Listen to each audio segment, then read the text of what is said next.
Hi everyone, this is Jim. Welcome to round 2 coverage of the Golden State Open, my games from the Golden State Open. This is my round 2 game. I was facing an opponent who's an adult rated 1900 and my rating for the tournament was 1815.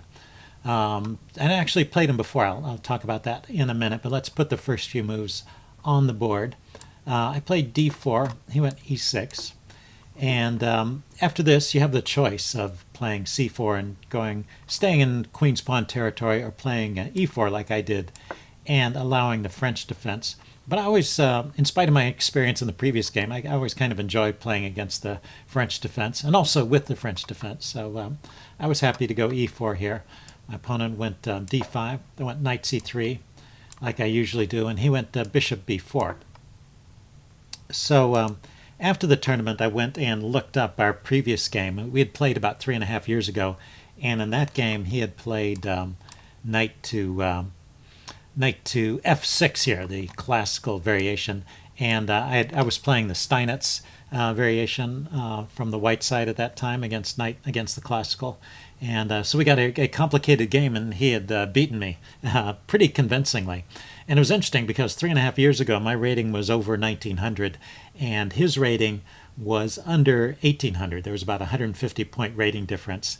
So I remembered him. I didn't remember the game that we had played previously or the details like that, but I did remember him as a strong B player, somewhat underrated and very tactical. And so I was kind of surprised to see his rating all the way up to 1900 because I was still thinking of him as a strong B player to watch out for. But I guess anyway, I guess he did well in those 3.5 years since then. So now the roles are reversed. His rating is 1900 and mine rating is 1815. Anyway, he plays the Winawer bishop b4. And well, it gave me a chance to try out my pet line in the Winawer. By far the main move in the Winawer is to push the pawn forward with e5, which avoids the complications that happen in the game. But I have played this position before, and I'm encouraging these complications. So this is the main way to play it. After a3, that's my way of playing it. There's a specific line, and he takes. These are all the main moves after a3. He takes, I take back, takes on e4, and for a second, black has gained a pawn, but white gets it back with queen to g4, and that's the idea of this line. Get the active queen out here, looking at the g pawn and the e pawn, and he plays the correct move. Knight f6 is the right way to handle this. Defend the e pawn, give up the g pawn, rook to g8, and queen to h6. So all this is standard after my a3 move, and a position I've seen several times now. I've been playing this for a while. And he played rook g6 here, which is one of the ways to play this position. And it's not the most popular choice, but it's one of the top three. So the three main moves here are knight bd7, c5, and rook to g6. So we'll get back to rook to g6 because that's what was played in the game. I just wanted to point out knight bd7 is a pretty logical move here.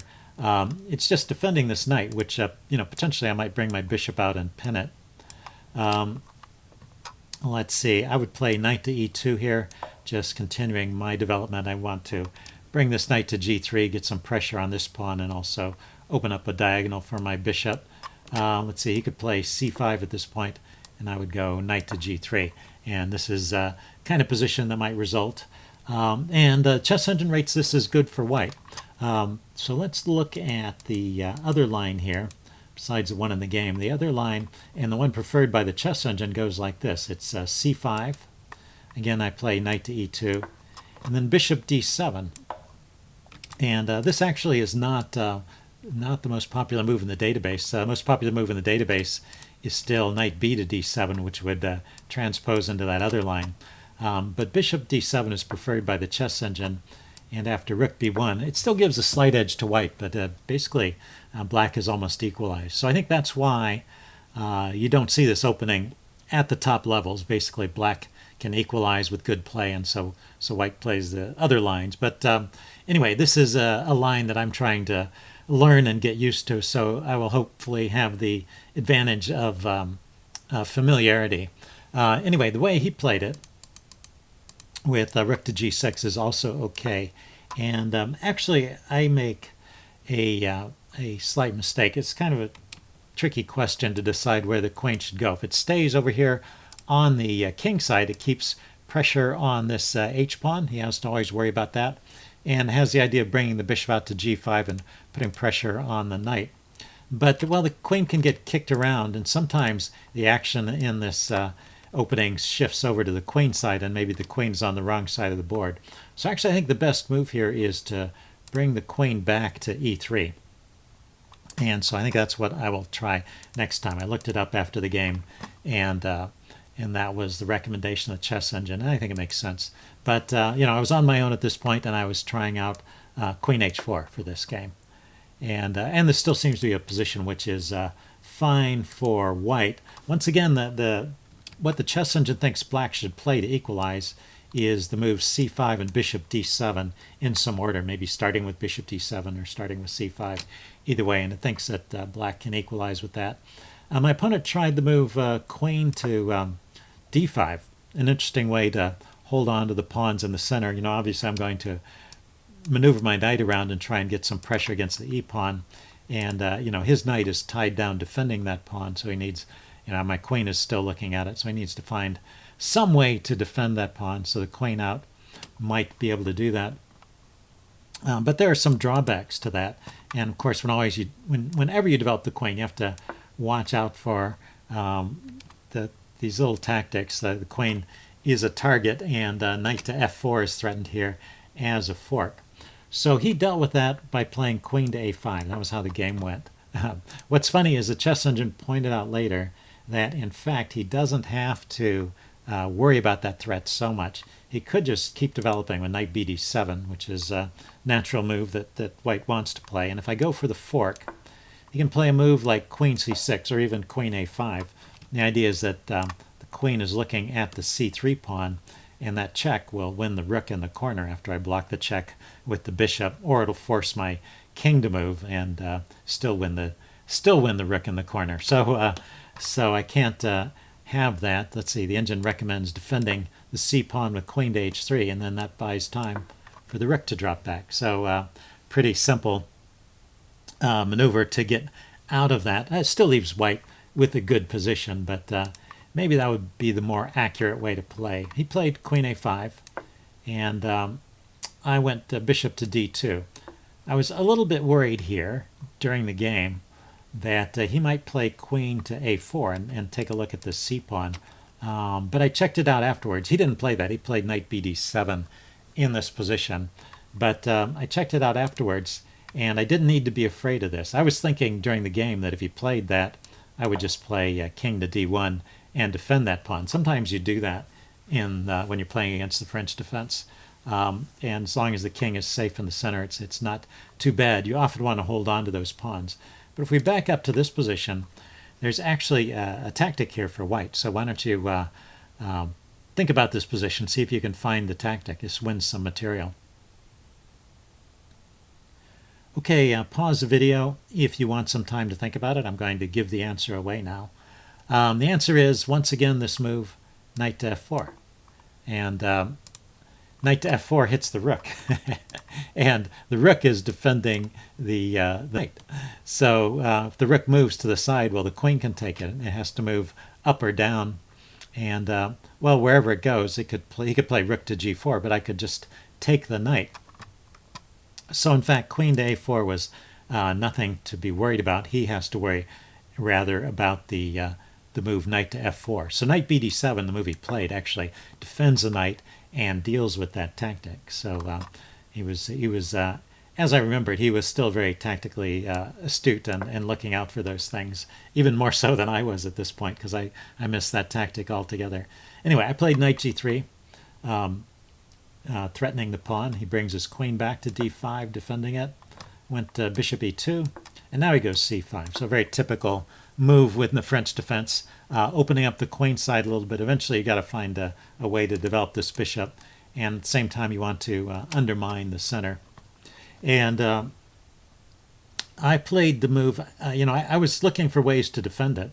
You could, of course, just defend with bishop to e3, and that's actually a fine move. I found another kind of tricky way to defend, which is okay, although maybe not the best. What's funny is that the chess engine is pretty sure that the best move here is to not defend the pawn, but to just castle. And it's one of those things that makes some sense after you see it. Say he takes, I take, he takes. So it's a pawn sack. But, well, look at this position. I'm castled. My rooks are connected. My bishops are out. I'll have to move this bishop, but it can move with tempo to e3 or somewhere. Or actually, the engine suggests rook ad1, defending the bishop and attacking the queen indirectly, forcing the queen to move again. Yeah, let's go ahead and put that on. Say queen to a4 and bishop to b4, something like this, and I'm threatening to win the pawn back. And look at his development. I've got all my pieces getting into the game very quickly. The only piece that's not yet contributing is this one, and he's got pieces on the queen side that can't even develop until this knight is moved. So definitely a lot of compensation for that passed pawn, and something. I guess it's a good example where, if you look at various lines, you're not going to see any way to win material. So it's a sacrifice you have to make just based on those positional considerations. Mainly the advantage in development and the fact that black hasn't castled yet, so you have attacking ideas. So castling would be a good move here. And if you thought of castling in this position, that's good on you. I have trouble doing things like that without seeing the concrete compensation. Anyway, I came up with the move f3 here. And f3 has the idea of defending this pawn this way. The idea is that if he takes on f3, which is what he played, the queen would be defending d pawn along the side.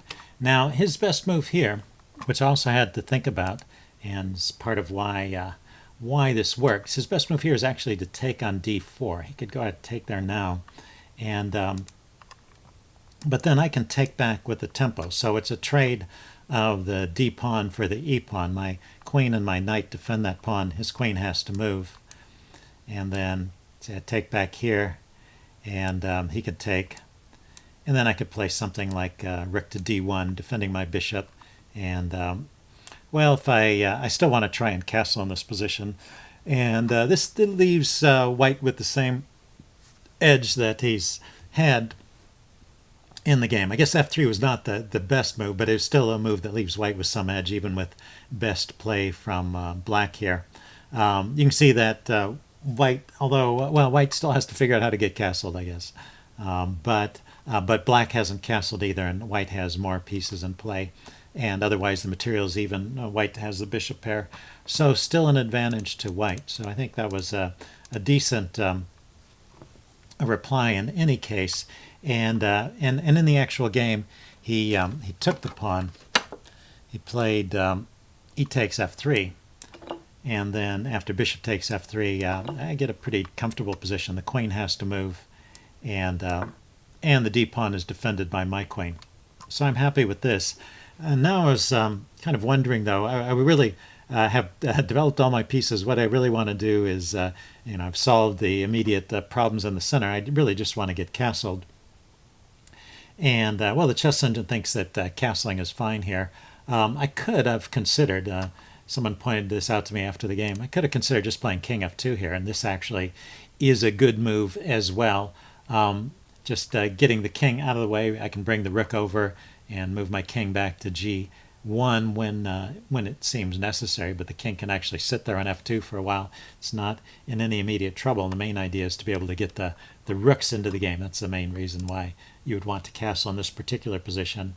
Let's see. The chess engine wants to play bishop e2 immediately, which is the move I wanted to play. Bishop e2, chasing the queen away, was in my thoughts. But I was worried about the queen coming over here to a4 and hitting that c pawn again. That's kind of an annoying threat. And let's see. Yeah, the chess engine says, once again, don't worry about that. Just castle, let him take a pawn, get your pieces into the game, and just win with your better development and your safer king, which is probably entirely correct. But well, I thought of a kind of a way to deal with this problem of queen going to a4, which is just to play the move pawn to a4 myself. And I was kind of proud of this move because this keeps my advantage. And now I can hit that queen that's not going to go over to a4 and start threatening my c-pawn. And at the same time, before playing this move, you know, in a way, this move is like a pass. It gives black a free hand to play pretty much anything because it didn't make any threats. You have to make sure before playing a move like that that everything that black could try here is not going to cause you any trouble. And I think I accurately calculated that because the chess engine didn't find anything, and my opponent didn't find anything here. He ended up just taking because, you know, I am going to play bishop e2 and castle next. So he decided to go ahead and get this exchange in the center going. I took back with the queen. Let's see. Yeah, I could have considered taking with the pawn, but I wanted to offer the queen trade to see if he would take it. If he doesn't trade queens, then that's a good centralized location for my queen. It's also looking at this corner square from that location. If he does trade queens, it undoubles my pawns, and this is a very good endgame for me with the bishop pair, the open lines, and the better development. So I'd be happy to do that. He decided not to trade queens. He dropped his queen back to c5. That's a good decision. And, you know, I didn't particularly want to take his queens and his queen and allow him to get some play against my my doubled pawns here. It also develops his knight and opens up a square for his bishop to go to. So, you know, kind of helps him for me to trade. No, I just castled. That was my idea in playing this sequence. Finally, I have I've completed my development on move 18 here. I've got my rooks connected and all my pieces out. Let's see. And now my opponent, like I said, he was a very tactical player. He played the move knight to g4. Interesting move. I can't take it because my queen is pinned. As long as his queen is on c5, my queen can't is not really attacking that knight. So if I take the knight, he can just take back with the rook. Let's see. I played bishop e4 here, hitting his rook. And he played f5. And this move, I have to admit, I was just expecting him to move his rook. I did not think about the move f5 at all, which is a bit of a shame. Or it's an indication. It's not a shame. It's just an indication I wasn't properly doing the blunder check, though. It's a kind of a warning sign. When you miss moves like that, you need to start thinking a little more carefully. But well, f5 is an interesting move here. I mean, I guess the reason I didn't think about it is it's weakening the pawn. The pawns in front of the king, you know, and when you're under attack, moving the pawns in front of the king is often the last thing you want to do. And I thought for a long time about this sacrifice. I ended up not playing it, but it turns out, looking at it with the chess engine, I could have. This is not necessarily the best move, but certainly one of them, a move that keeps an edge, just to go ahead and take that pawn. And I'll show you what I missed. Let's see, I saw he could take, I would take back, and I've got, it's like a fork. Hitting the rook and the knight, but I thought he could just drop his rook back and kind of hold on to things, and I wasn't sure. I mean, his king is exposed to some checks here, so, you know, it might be good. Just like this probably is good, even if there weren't other tactics. But there is another tactic in the position. In fact, he cannot move that rook, at least not right away. If he were to, for example, to drop the rook back, then I have bishop takes knight check. And that wins the queen because you're removing the defender with check. So moving the rook is not a good idea. He needs to deal with this immediate threat of bishop takes knight with check, winning the queen. And that was what I missed when I was thinking about what was my compensation. If I had noticed that, I probably would have gone ahead and played it. But he has a way out. Actually, he could play queen takes queen here. I take back, and then he could drop the rook back, say rook to g7 to defend. And then a5, the engine is giving us the best move. So if we pause to look at this position, I have two bishops as my minor pieces and two rooks. He has a bishop and two knights, so he has an extra piece. He has the two rooks. And I have 5 pawns and he has 3. So I have basically 2 pawns for the piece. But there's a big difference in king safety here. His king is still in the middle of the board. There's also a big difference in development. These pieces on the queen side are not yet playing. So, in fact, this looks like a very good position for white.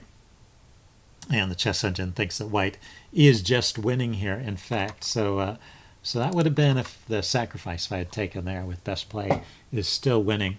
But what I played is okay too. I mean, I thought for a long time about that move, and I almost played it, even though I couldn't see all the complications, just because it just looks like the right move in this position, and it turns out it was. But this is also a good move, and when you have a winning alternative that has no risk involved, that's often the better choice. So bishop d3 just keeps that winning edge.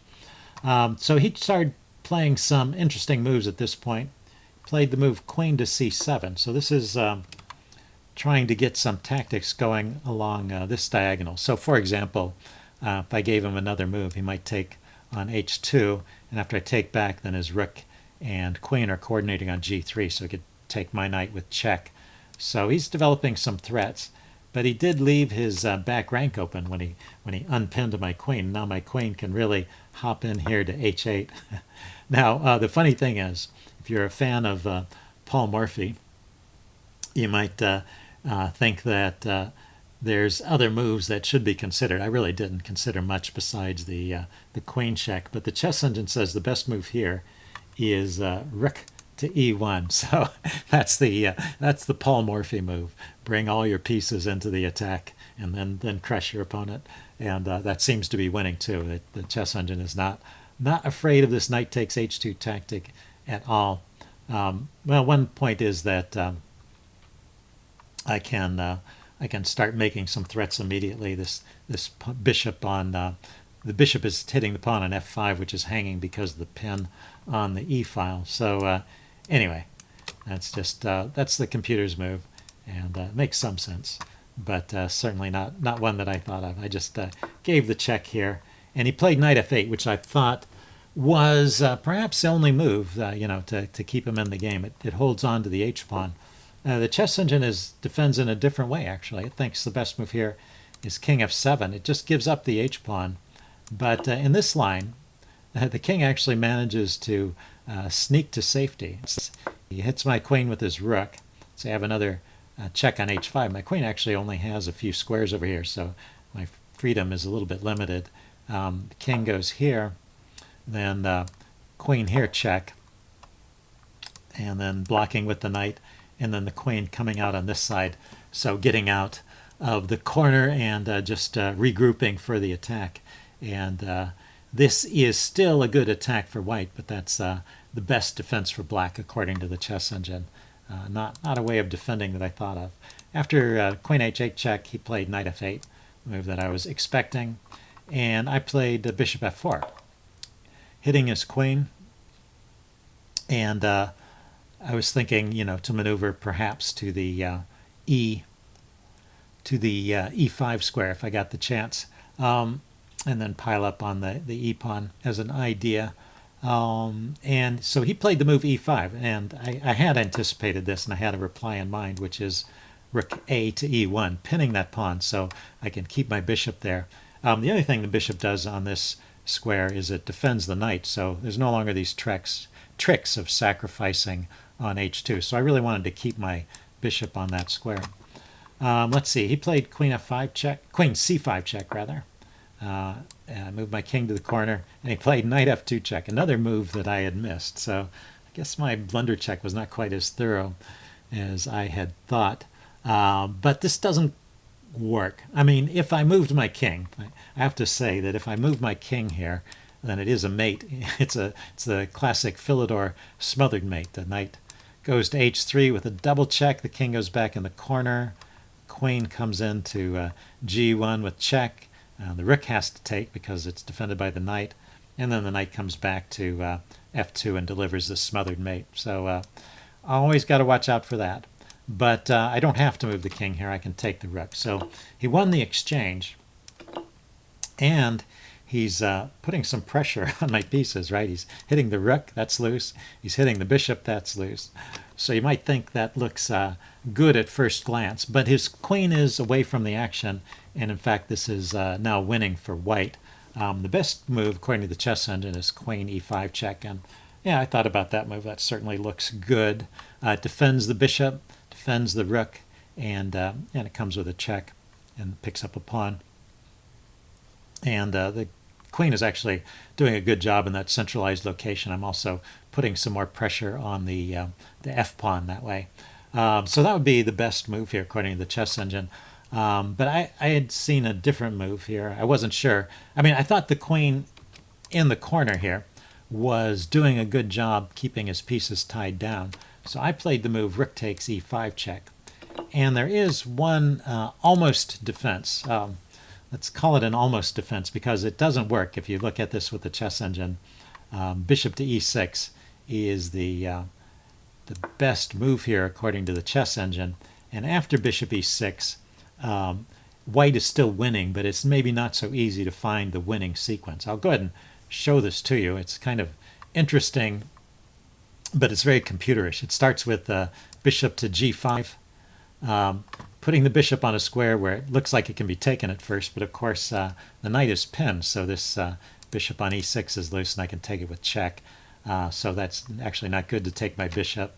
Let's see, king f7, unpinning the knight and protecting things is the recommended move.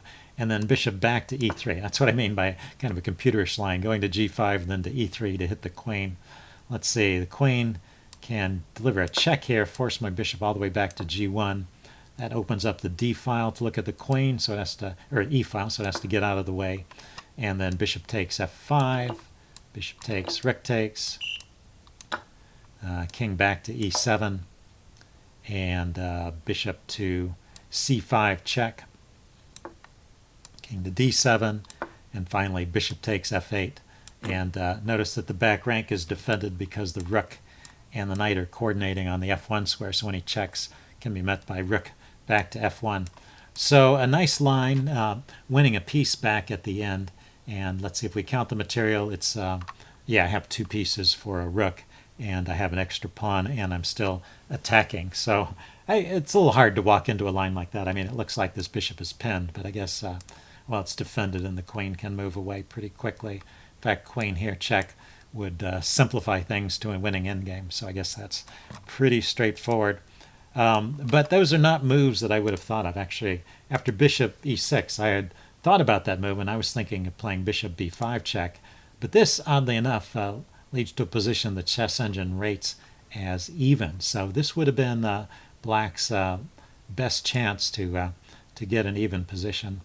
Say king f7 after the check, and now maybe bishop e3 chasing the queen away. And you know, my queen is looking a little bit stuck in the corner. It's hard to see exactly how I would follow it up. You know, I still have the back rank guarded because the bishop and the knight coordinate on that square, and but still a tricky position, and hard to say what would have happened from here. You know, one factor that was in my favor at this point was we were on move 26. This is move 26 here, and the time control was at move 40, and we had an hour and 40 minutes to make it to move 40 with a 10-second increment, no, a 10-second delay. And then there was another 30 minutes for the rest of the game after that. So, but my opponent at this point had used up almost all of his time. It had been a pretty tricky situation he'd been maneuvering through, and so he had to move these next moves very quickly, and he's not finding the best moves. Although he played, I mean, pretty natural-looking move, rook e6. But I think it's pretty, it's a pretty easy win from this point. I take his rook. He took back. Then I went with this bishop b5 check. He blocked with his bishop, and I played queen e7 check. And of course I had to arrange that so that everything was with check, because this bishop was hanging the whole time. And also I really didn't want him delivering a check on the back rank and forcing my pieces back where they would be pinned and not participating in the attack. So I was trying to avoid any back rank checks. So I managed to so far, and everything continues with check. Let's see, his king ran to f7, did bishop to c4 check, king ran to g6, and now if you can find a nice move here, a good way to continue the attack. Notice that there's no danger on the back rank. These squares are all covered at the moment, so the queen can't even deliver a check here. But what would be a good move for white to continue the attack? There may be more than one, but I'm just going to tell you the move I made. Okay, pause the video if you want some time to think about it. The move that I played, which I think was one of the best moves, is h4. And if you remember that old saying, if you always look for ways to bring more force into the attack, this is a good example of that. And the h-pawn is actually an important piece of leverage and a new way to bring more force into the situation while his king is all boxed up. Notice that the bishop and the queen are preventing any easy retreat for the king. Let's see, he tried to make a retreat square for the king by playing h6. And now there's a forced mate in 3. So if you want to pause the video here and find the mate in 3, it's a good exercise. Okay, I'm giving away the answer, and I got to play the first few moves. He didn't see the mate at first. So I played h5 check, defended by the knights. The king has to move. There's only one square. Played queen e7 check. Of course, he didn't have time to calculate, and I had time to work this out because of the clock situation. But now he could see that there's a mate in 1. He goes to the corner. It's the only legal move, and then bishop to e5 there is mate. So he resigned at this point. So that was a very fun game, kind of made up for that first round loss. And in fact, I'm in good shape after 2 rounds in this tournament. I've faced 2 higher rated players, and I'm at 50% so far. So the next round I play in is round 4. It was part of my tournament strategy, and I do this in most tournaments these days. I'll play for 2 rounds and then I'll take a bye. So I play rounds 1 and 2. I take a bye in round 3. I play 4 and 5. Take a bye in round 6, and then I play round 7. So there will be 5 games that I played in this tournament. And so coming up next is a bye, and then after that I will have a video of my round 4 game. See you then.